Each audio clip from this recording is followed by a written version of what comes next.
sa Pilipinas. NBC Manila Broadcasting Company.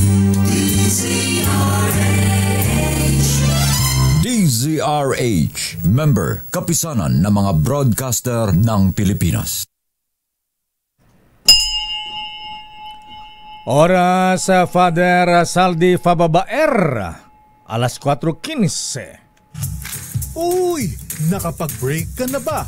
Nakapag-relax ka na ba? Saan ka man nagtatrabaho, mapa-opisina man o work from home o mula mismo sa pwesto, sasabayan namin ang break time mo. Sasabayan namin ng mga balita at komentaryo, mga panayam ng mga taong viral ngayon. DZRH Break Time! RH Break Time!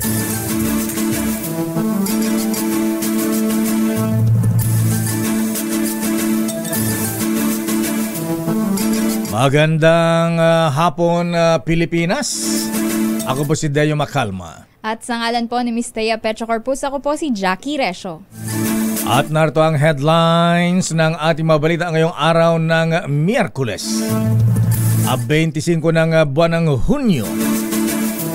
Presyo ng crudo sa world market sumadsad na.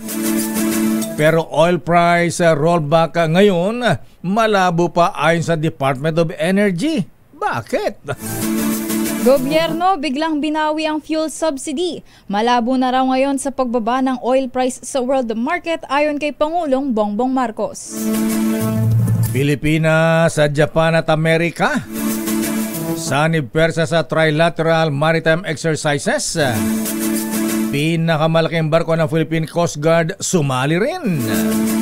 Higit 250,000 undocumented Pinoy sa Middle East pahirapan matunton ayon sa Overseas Welfare Administration. Pagsunog naman sa mga nalambat na floating shabu na nagkakahalaga ng 10 bilyong piso. Abay, personal na sinaksihan ng Pangulong Marcos kaninang umaga.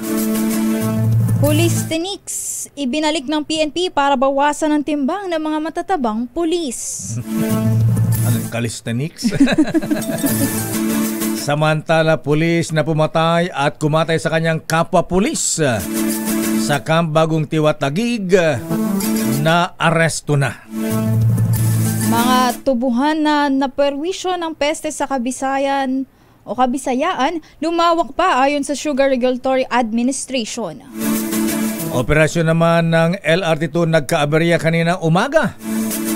Balik full operation na bago magtanghali.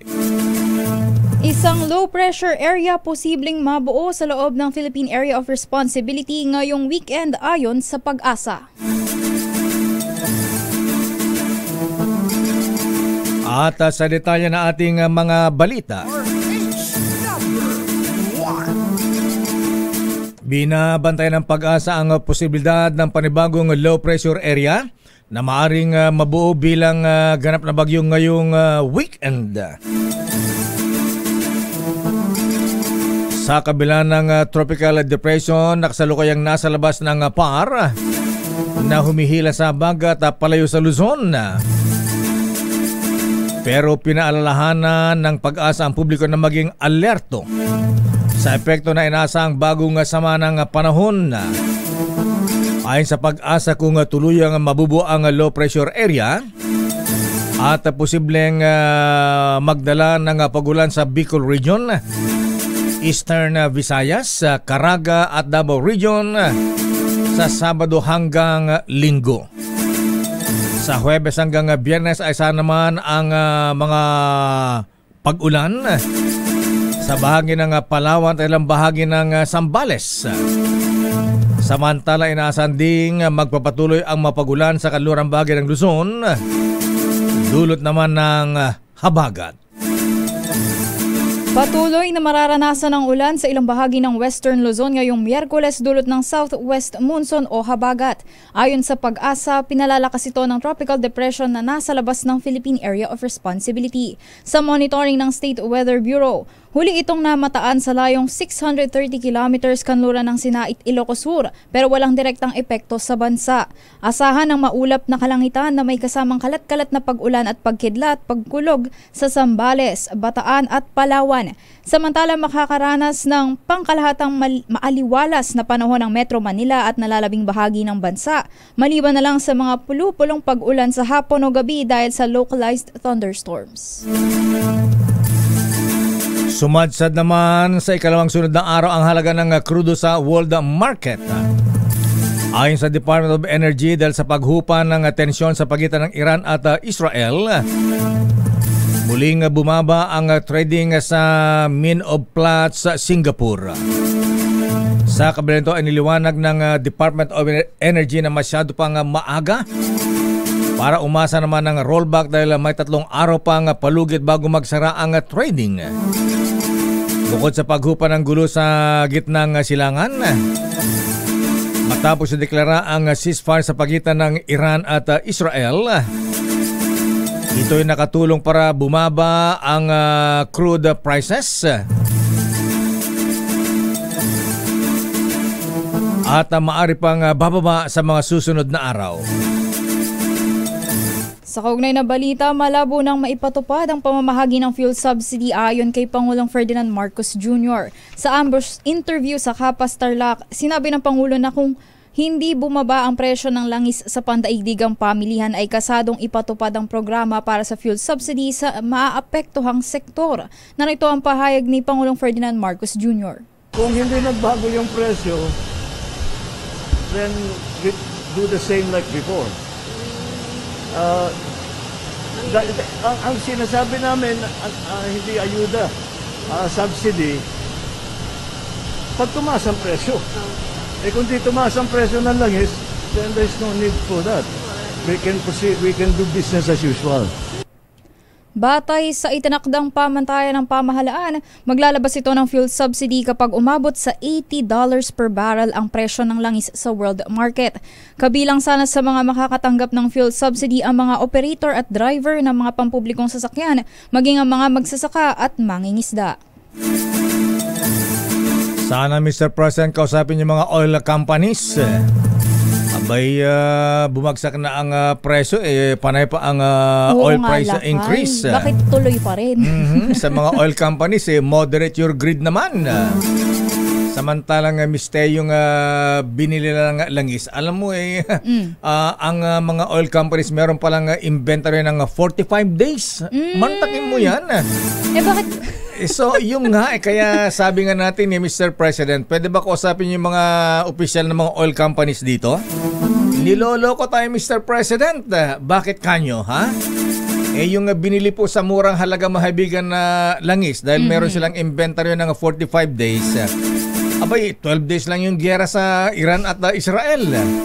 Abay, meron pa silang imbak, meron pa silang inventaryo. May supply pa. May supply pa. Pagkatapos ibebenta ng napakamahal.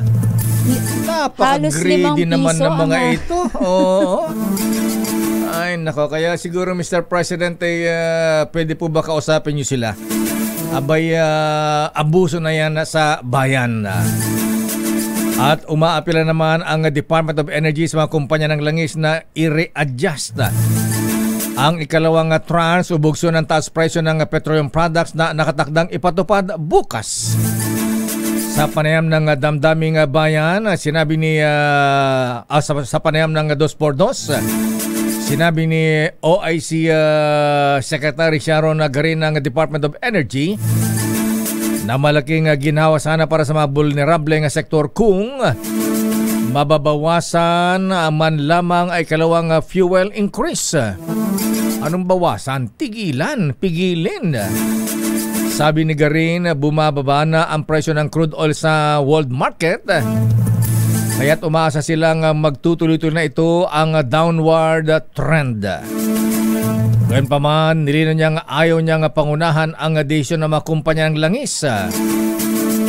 Lalo ta nagsakripisyo na anya ang mga ito sa utay-utay na price increase. Ano nagsakripisyo? Asa na sakripisyo? Ikaw naman, Secretary Garino. 2 araw nga lang ho ang pagitan eh. Para ka naman isinilang kahapon. Ganun pa rin po eh. Parang akala ko nun na ang sinasabi nilang utay-utay na pagtaas ng presyo medyo mahaba ang pagitan. 2 araw lang ho eh. Pakinggan natin si Acting Energy Secretary Sharon Garin. We will appeal to them. I think si Director Rino is already starting on the conversations. Kung ano man pwede nilang matulong pa. Kasi alam ko, sakripisyo na yung pag-stagger. Ngayon, meron pa silang binibigay ng mga discounts sa mga PUV natin. Ngayon, pangatlo na namang hingi. Pero ako, I'm appealing to the oil companies if they could readjust. Kasi parang maganda naman yung trend ngayon ng oil. Ayan, may utang na loob pa tayo sa mga oil companies. Walang ya.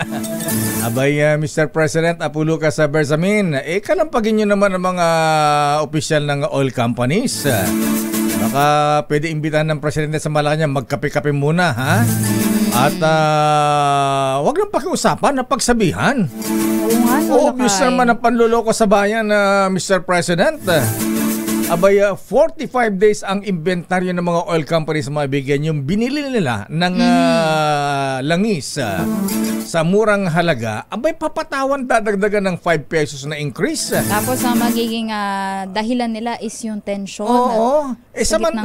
Samantalang binili pa yan nung nakalipas na buwan. Ang bihira naman ng mga oil companies na ito, ha? Sa mga oil companies, pwede po ba, please, moderate your greed naman. Maawa naman kayo sa bayan. Huwag nyo naman samantalahin ang krisis sa Middle East. Pambihira, oo. Baka naman po pwede. Samantala, hindi pa rin sumusuko ang mga manggagawa sa panawagang dagdag sahod. Muling ihahain ng TUCP Party List at ng National Wage Coalition sa 20th Congress ang panukalang legislated wage hike matapos itong mabigo sa nakaraang Kongreso. Sa isang pulong balitaan sa Quezon City, iginiit ng mga labor group na dapat gawing prioridad ng mga mambabatas ang pag-aproba ng aumento sa gitna ng patuloy na pagtaas ng presyo ng bilihin lalo na ng langis. Naipasaman nila sa third and final reading ang panukalang 200 pesos na dagdag sahod sa Kamara at 100 pesos sa Senado. Hindi ito naisalang sa bicameral conference dahil sa kakulangan ng oras. Giit na mga manggagawa, hindi sapat ang maliit na dagdag sahod na ibinibigay ng Regional Wage Board kaya't kailangan ng pambansang batas para sa makataong sahod. Umapila rin sila sa Administrasyong Marcos na ipakita ang tunay na suporta sa mga manggagawa sa pamamagitan ng pagpasa sa legislated wage hike. Babalikan natin ang ilang pang detalye na ating mga balita. Pagsunog sa nakumpiskang floating shabu na nagkakahalaga ng 10 bilyon. Sinaksihan ng personal ng Pangulong Marcos sa Tarlac kaninang umaga. At pulisthenics o calisthenics, exercise tayo tuwing umaga. Ibinalik ng PNP para mabawasan ang timbang ng mga tabatsingtsing ng mga pulis.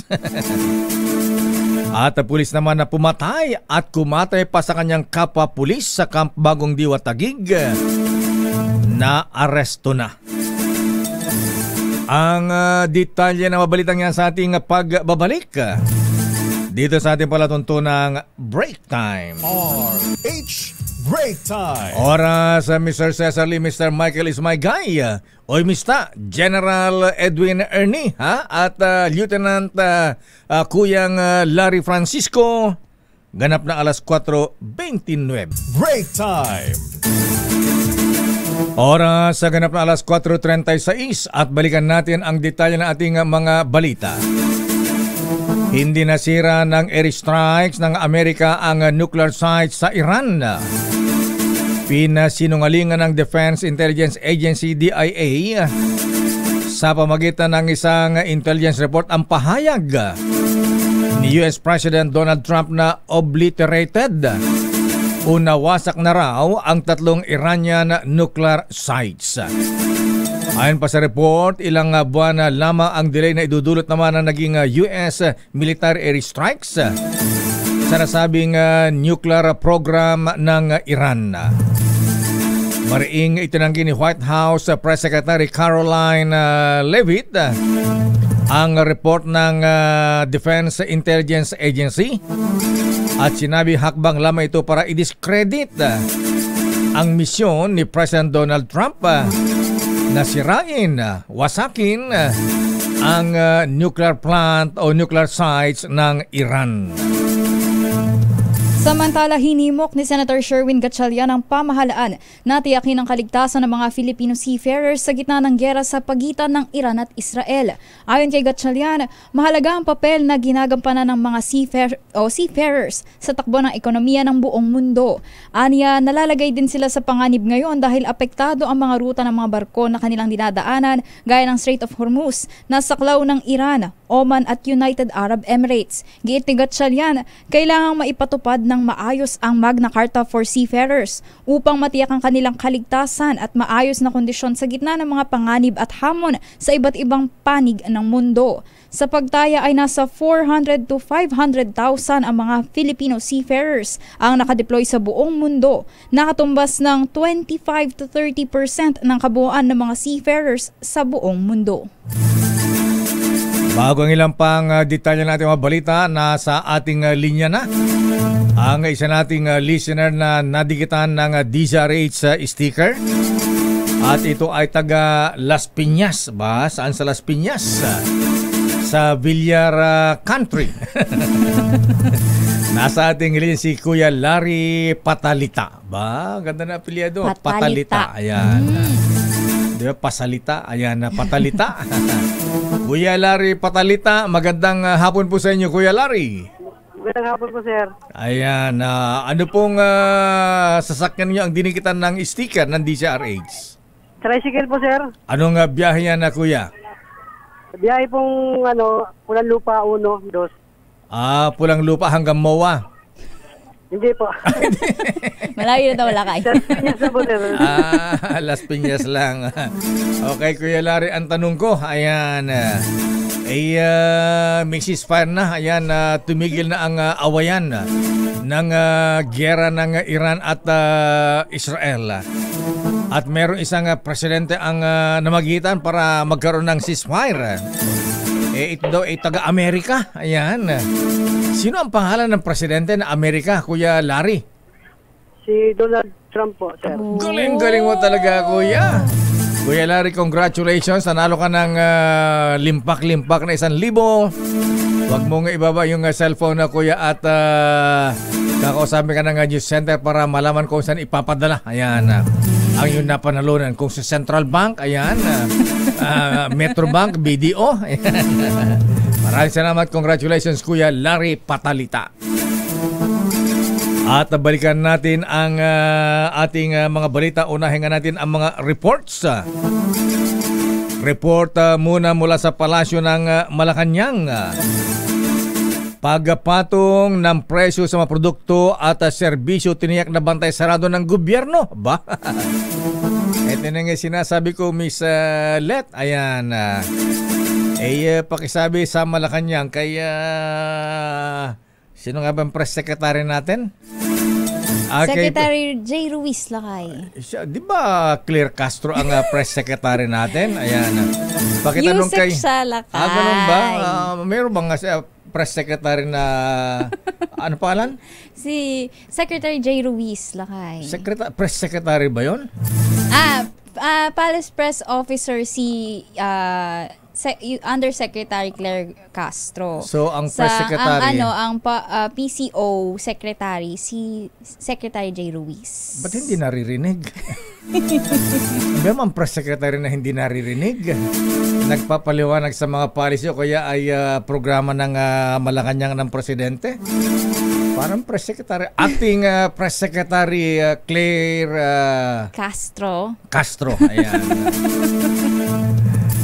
Alamin natin ang report mula kay RS14. Let Narciso, please come in, Miss Let. Lakay, Jackie, pinababantayan ni Pangulong Ferdinand Marcos Jr. ang price gouging o pagpapatong ng presyo sa mga produkto at serbisyo nang hindi naman dapat dahil wala daw dahilan para gawin ito. Pahayag ito ng Pangulo kasunod ng pagbabana ng presyo ng krudo sa world market. Sa ambush interview sa Tapas Tarlac, sinabi ni Pangulong Marcos na base sa sitwasyon ngayon sa gitnang silangan, wala silang nakikitang malaking epekto nito sa ekonomiya ng bansa. Kung meron man anya, kapag tumaas ang presyo ng langis, ay manageable naman. Sa kabila nito ay mahigpit anya silang nagbabantay para mapigilan ang anumang pagsasamantala. Narito si Pangulong Marcos. Pinabantayan natin ngayon yung price gouging. Dahil ang dami ko nang nakita, nagtataas ng presyo, hindi naman tumaas ang presyo ng langis.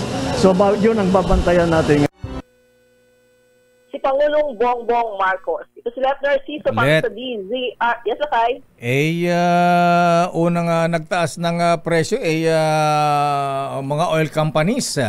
Alabang balak ang presidente na kausapin si Bossing Don Ramon San Miguel ang ng Petron, si Ma'am Lorelai Kiambao ng Shell. Ayan, at saka si Mr. Felix Piliado noon, yung taga Caltex, ha? Abay, bakit siya na nagtaas ka agad ng presyo ng langis, Miss Let? Ang mga oil companies, merong inventory yung 45 days yan. Yung binili na ng langis nung pang nakalipas na buwan, abay, tinaasan ka agad. Samantalang hindi pa naman may inventory naman ng 45 days. Bakit ganon? Siguro yan ang kausapin ng presidente. Oo, Lakay. Pinaliwanag yan kahapon ni DOE OIC Sharon Garina. Hindi pala ganoon ang sistema, Lakay. Mahirap intindihin kapag wala ka dun sa industriya. Pero pinilit niyang ipaliwanag dun sa maiintindihan ng mga tao. Pero yan pala, Lakay, hindi sila bumibili na kukuha ng produkto, babayaran na. Hindi ganoon. Parang binibigay sa kanila, so kaya kung ano yung itatakdang presyo, pag magbabayad sila, yun yung babayaran sila. Abay, iba yung paliwanag niya. Sinasabi niya may oil deregulation. Ayan, tanggap na natin yung oil deregulation. Pero sa ganitong sitwasyon naman, huwag naman samantalahin. Malabo yata yung... ba't siya siya nagsasalita dyan? Dapat mga oil companies ang nagsasalita. Para siya spokesman ng mga oil companies. Ang bira naman, Natatanong kasi, Lakay, kasi yan din yung sinasabi, Lakay, di ba? Nasa ng mga nasa PUVs, yung mga operator, yung mga super, kasi ganyan din yung katwiran na, bakit magtataas ka agad? Ngayon pa lang naman tumaas yung presyo. Kaya nga. Naman sila isang buwan na, ngayon lang sumiklab itong palitan ng putukan ng Iran at Israel talaga. 12 days lang yung gear ng Iran at saka Israel, 45 days, nabili na yung langis. Malaki. Kaya yun din yung sinasabi, di ba, na tumaas yung presyo o presyuhan sa world market, so tataas yung presyo ng lokal na presyo. Kapag bumaba, di ba, Lakay, nagbababa din. Kaya lang, ang pinupulangan natin bakit pag bababa, konti lang yung ibinababa, pero pag magtataas, napakalaki ng taas presyo. Tsaka speculation pa lang, tumataas na kaagad. Samantalang pagka-rollback, ang tagal. Katiting pa. Ang bira naman Kaya siguro para, yung mga oil companies, kayang-kaya tang bulan yung opisyal ng Department of Energy, baka ang kailangan ni Presidente na ang makiusap sa kanila. Ayan naman magkaroon naman ng natin, meron silang CSR. Ayan. CSR. Corporate Social Responsibility. Ayan. Sana dito iparamdam ng mga oil companies, Ms. Let. Abangan natin, Lakay. Sa ngayon ay mayroong apela yan ang DOE na baka i-readjust ulit yung presyo kung pwede. Dahil ang aabangan, Lakay, di ba meron pang kalahati nung staggered at bukas. Kaya nga So aabangan natin kung anong mangyayari bukas. Kung na yan o napakiusapan. Sabi ni Secretary Sharon, Sharon Garin, parang may utang na loob pa tayo kasi inutay-utay daw. Ayan, dalawang hulog yung yung oil price increase. Ayan, may utang na loob pa tayo. Ayan, kaya makikiusap pa daw. Ayan, kung ipapatuwad pa yung oil price increase bukas. Malakay. At yan ang aabangan natin. Oo, hindi kaya ng mga taga-DOE, dapat presidente na kumausap. Body naman niya si Bossing Don Ramon San Miguel Ang. Baka, boss, madaan sa kapihan. Baka pwedeng inom dyan sa San Miguel office ng emperador dyan. Napag-usapan. Baka malakay. At saka diba, lagi naman sinasabi ni presidente na ang pribadong sektor ay laging handang tumulong sa gobyerno. Ngayon ang kailangan nila natin tulong. Oo. Maipakita na, Miss Led. Huwag naman samantalahin yung giyera, tapos ang giyera bumabagsak ng ang presyo na lang sa world market. Ayan. Siguro kasing bilis. Ayan, bukas huwag na ipatupad yung oil price increase. Oo nga, no. So yan ang aabangan natin, Lakay. Ayan, kung mangyayari nga kaya. Kasi sabi nila may mga meeting pa hanggat hindi dumarating yung araw ng bukas, so malalaman natin. Ayan, para sa mga kamag-anakan po ni Ma'am Lorelai Kiambao ng Shell. Ayan. Para sa mga baka naman po pwede niyong mapaabot. Baka kay Boss Don Ramon San Miguel Ang at saka si Mr. Felix ng Caltex. Ayan. Baka pwedeng pag-usapan naman sila na maawa naman sila sa bayan. Ayan. Sa gobyerno, kasi apektado rin ang gobyerno. Ayan. Pero ang susi dyan ang presidente. Pakisabi kay Acting Secretary Claire de la Castro. Ayan. Okay, kay Apo Lucas Bersamin. Sabihin si presidente, boss, baka pwede mong tawagan si Boss Ramon, Don Ramon. Si Ma'am Lorelai ng Shell. Ayan. At si Boss Felix ng Caltex. Ayan. Merienda muna kayo. Ayan. Tapos ang problema, ayan, hindi na kailangan ng subsidy. Okay, maraming salamat, Miss Leta. Ito si Let Narciso para sa DZRH. Una sa Pilipinas, una sa Pilipino. Samantala, staggered fuel rate hike, tinawag na pampalubag loob sa mga motorista at transport groups. Ang detalye magmumula kay RH12, Miss Milky Regonan. Miss Milky. Lakay at Jackie, pampalubag loob ang staggered fuel rate hike na napagkasunuan ng Department of Energy at mga kumpanya ng langis matapos umalma ang mga motorista at mga transport groups. Ang Kikabataan Party List Representative-elect Rene Co, sa kabuuan niya kahit ginawang hulugan ng halos 5 piso kada litrong taas presyo, mataas pa rin ang ipinataw sa presyo ng mga produktong petrolyo. Binweltahan ni Co ang Malacanang na mas pinapaboran ang mga kumpanya ng langis. Reklamo ni Co, hinarang umano ni Pangulong Bongbong Marcos ang 200 pesos na legislated wage hike sana sa mamanggagawa, pero hindi naman daw ginawang pigilan ang taas presyo ng mga produktong petrolyo. Sabi ni Co, sa pagbubukas ng 20th Congress, dapat nang i-repeal ang oil price o oil deregulation law dahil hindi makontrol ng gobyerno, tinahayaan lang ng mga oil company na taasan ang presyo nito kung kailan nila gusto. Sa kabila ito ng pahayag naman ng DOE na wala pang shortage sa supply ng langis sa harap ng Israel-Iran conflict. Bukod sa oil deregulation law, iginiti ko na ibasura din ang mga buwis sa langis tulad ng value-added tax at ang excise tax. Ako si Milky Regonan, nagulat para sa DZRH, una sa Pilipinas, una sa Pilipino. Kita mo, parang utang na loob pa na. Pampalubag loob pa tuloy. Pampalubag loob, ayan na. Sir President, Apo, ayan na. Baka mabali pong atawagan ni Apo. Officialty Petron, Shell, Caltex, ayan. Si Felix Pellerin ng Caltex, ayan. Si Ma'am Lorelai Kiambao Osyal ng Shell. Siyempre, ninong natin, ha? Sila pala ang dapat mag-hello tayo sa kanilang lahat. Yes, tatlo lang ang kakausapin ng presidente. Imbitahan lang na magkape dyan sa Malacanang. Tapos ang problema natin sa oil price increase. Ayan. Baka hindi na pwede ipatupad dyan bukas. Sir President, ayan, Apo Lucas. Ay, Apo. Darasin nyo. Baka mamaya ipatupad dyan bukas. Babalikan natin ang pang detalye na ating mga balita. Standby Raymond at Paas. Senate President Chis Escudero hindi itinanggi at hindi rin kinumpirma kung may pork barrel ang mga senador. Ano? Kailan pa bang i-memorize yan? Kailan pa ba i-memorize yan, Senate President Cheese? At hininalang submersible drone. Aba, iba na ang nalalambat na mamangisda sa Cagayan, ha? Kung hindi floating shabu, ayan, submersible drone naman ngayon. At minor de edad na biktima ng pamaril ng kaibigan sa sementeryo. Namatay na sa ospital. Ang detalye po ng balita niya sa ating pagbabalik sa ating palatuntunang Break Time.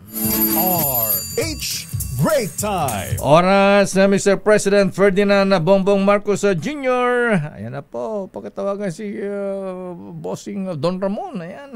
Si Mama Lorelai ng Shell. Ayan. At si Felix Pellerin ng Caltex. Oras ganap na alas 4:52. Balikan natin ang mga reports mula kay Raymond Paz. Senate President Chis Escudero hindi kinumpirma pero hindi rin itinanggi kung meron ding pork barrel ang mga senador tulad ng mga congressmen. Kailan ba ba i-memorize yan, Raymond? Sabi nga ni Pinoy, kailan ba ba i-memorize yan? Aris number 28, Raymond at Paas, please come in. Raymond.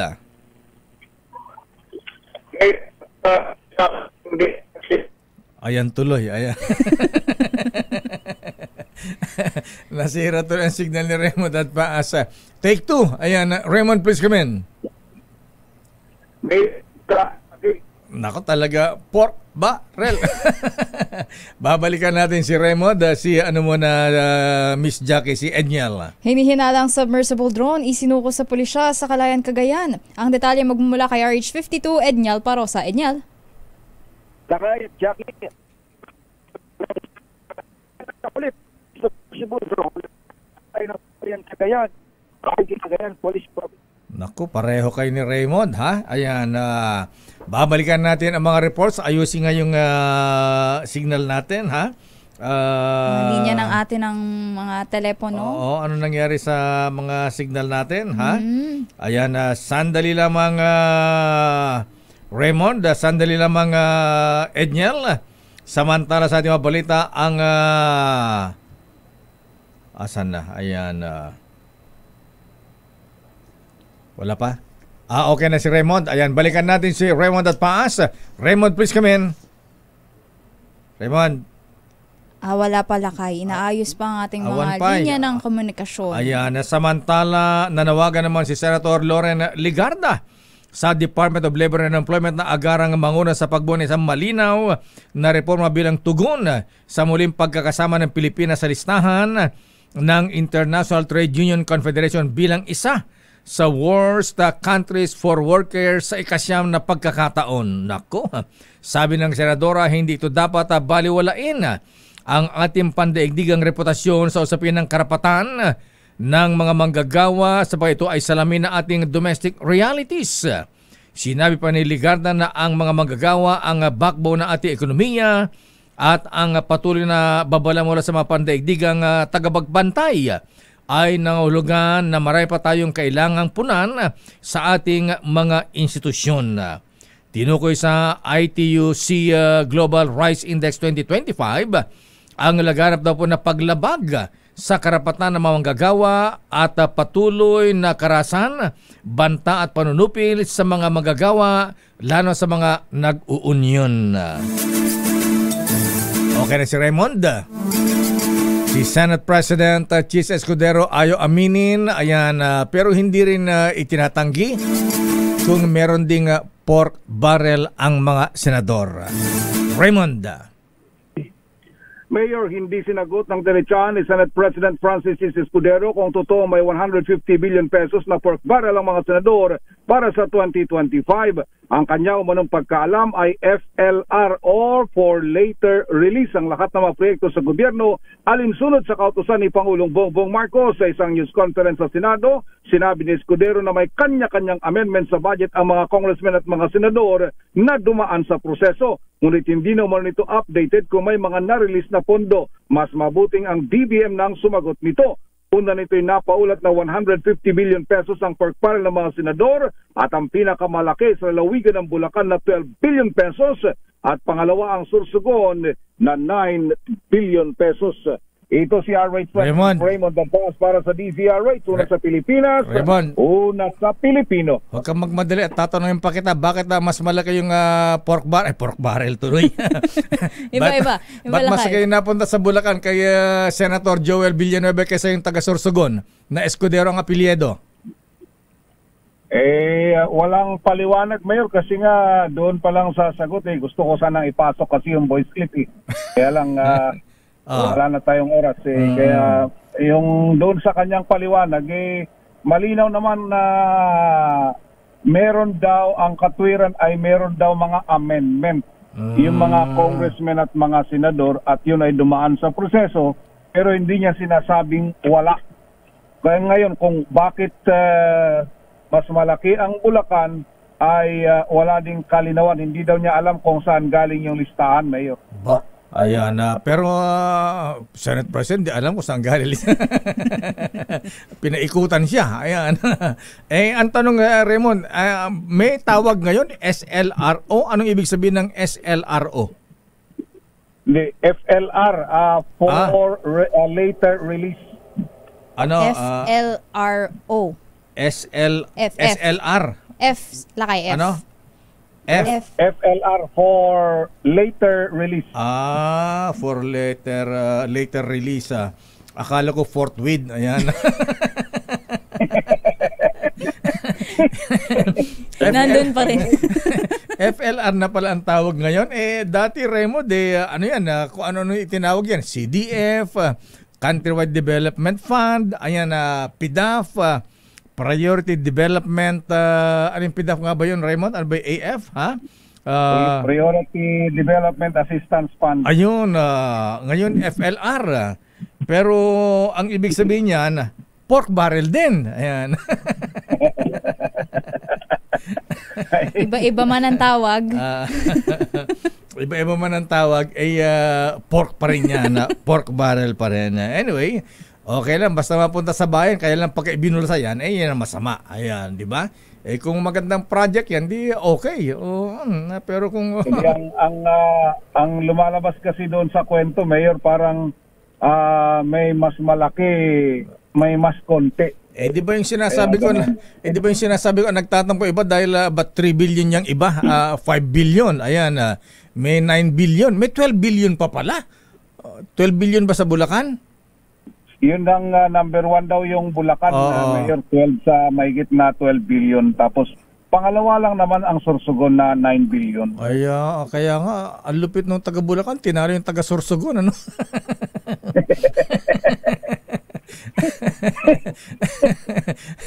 Tinalo pa yung Senate President. Iba pala ang rates, lakay. Baka yun acting Senate President, yung taga Bulacan. Anyway, sige, maraming salamat, Raymond. Okay nga, Rod. Balik sa inyo, Jackie at Mayor. Samantala, hinihinalang submersible drone isinuko sa pulisya sa Cagayan. RH52, Edniel Parosa sa detalye. Edniel.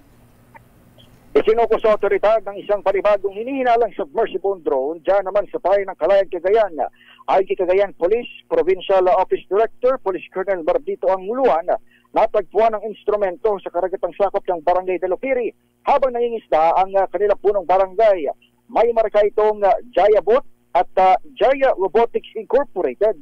Mayroong antena, propeller at rudder na nagpapahiwatig na mayroong nagkokontrol dito mula sa malayo. Kasalukuyan pa itong sinusuri upang matukoy ang pinagmulan, gamit at posibleng banta sa pambansang seguridad ng Pilipinas.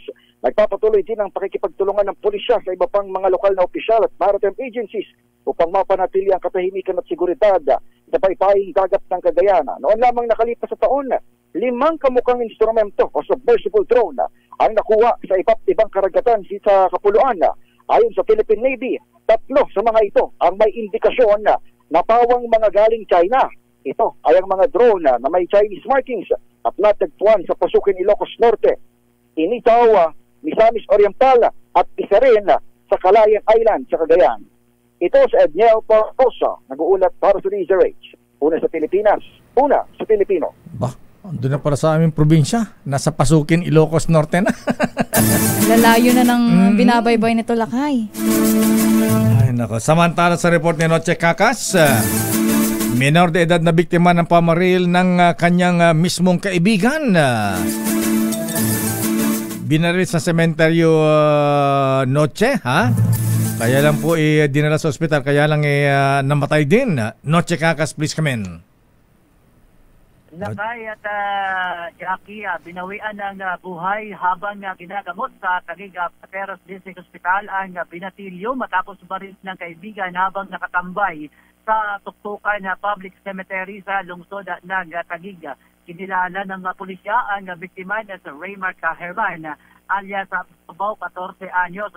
Voluntaryo namang sumuko, Lakay, ang minor de edad na suspect na isang 16 anyos. Ayon sa report na isinmitin ni Police Chief Investigator Captain Dennis Nisalisa, nagsagawa sila ng follow-up operation sa insidente kung saan natukoy ang lugar ng isa sa suspect sa barangay Tuktukan. Sa salaysay naman ng CICL suspect, inamin na siya ang nakabaril sa kaibigan. Galing umano siya sa shop at nakita niya kaibigan na nakatambay sa ibabaw ng musoleo. Pinakitaan umano siya ng baril nito. Hinawakan umano niya, kinalabit ang gatilyo, pinaputok ngunit tumama sa kanyang kaibigan. Matapos ang insidente, inihagis umano niya ang baril saka humaripas ng takbo pauwi ng kanilang bahay. Ayon pa kay Disalesa, batay sa kanilang record, sangkot ang dalawa sa karnaping theft at robbery incident sa lugar. Bakay pa sa kanilang record, ang minor victim ay dating aresto sa kasong illegal drugs sa barangay Tuktukan noong nakaraang May 7, 2025. Sa ngayon, hinahanda na ng Taguig City Police Investigator ang kasong murder laban sa minor de edad na kaibigan ng biktima. Arit sa 27 na Tikakas DCRH, una sa Pilipinas, una sa Pilipino. Grabe, minor de edad, na-involve na sa mga krimen. Sa balitang showbiz, Miss Jackie. Price tag singer Jessie J nagpapagaling na matapos ang breast surgery dahil sa cancer. Ang detalye magmumula sa Diyosa ng showbiz, Miss Josa Cruzat. Miss Josa? Jackie at Lakay, nagpapagaling na ngayon ang British pop star at price tag singer na si Jessie J matapos sumailalim sa breast surgery dahil sa early stage breast cancer. Kinumpirma ng singer ang kanyang kondisyon sa social media kasabay ng pasasalamat sa suporta ng kanyang pamilya, lalo na ng partner niyang si Shannon Coleman at anak niya lang si Sky. Nasa kanilang bahay na ngayon si Jessie J habang patuloy ang kanyang recovery matapos ang operasyon. Matatanda ang inanunsyo ni Jessie J kamakailan ang kanyang kondisyon bago i-release ang kanyang kantang No Secrets. Kasabay nito, nagpaalam din siya pansamantala sa fans upang magpagamot matapos ang huling performance niya sa Summertime Ball. Para sa Break Time Showbiz, ito si Josa Cruzata nag-uulat para sa DZRH, una sa Pilipinas, una sa Pilipino. The road is long. Maraming salamat, Diyosa ng kagandahan. Josa Cruzata. At muli, bawat magpaalam, Miss Jackie. Yes, Lakay. Ayan, nanawagan ako sa mga kaibigan, kamag-anakan ni Ninong Don ating mga ninong Ramon San Miguel Ang. Ayan, na-interview ko na ito pero hindi ko pa nami-meet ng personal eh. Eto, na-meet ko na ito. Ninang ko rito, nagmano na ako rito. Ha? Ninang Lorelai Kiambao Osyal ng Pilipinas Shell. Ma'am, ayan. Ninang, ayan. Magandang hapon po. Magandang hapon po, ayan. Sana nasa mabuti po yung kalagayan. Ayan. At si Felix Pellerin ng Caltex, di ko pa nakikita ito. Ayan. Sana po mag-usap-usap kayo. Huwag namang implement na yung oil price increase bukas. Baka naman. Oo. Habo pa interview, 45 days pala inventory. Saka bagsak na po ang presyo ng langis. Ayan. Tuloy, binawi ni Presidente yung sa oil subsidy sa mga drivers. Ayan. Buti sana kung bumaba na ang presyo ng gasolina dito. Hindi pa naman. Ay, nakabuhay. That's life, Miss Jackie. Ganyan talaga. Hay ang buhay. At ayan, nakabuha natin pala tunto ng break time. Ako po si Deo Macalma. At sa ngalan po ni Miss Thea Petrocorpus, ako po si Jackie Resho. Mga balansyadong balita susunod na. Henry Uri at Miss Kay Karen Oyong. Bye-bye! This time check is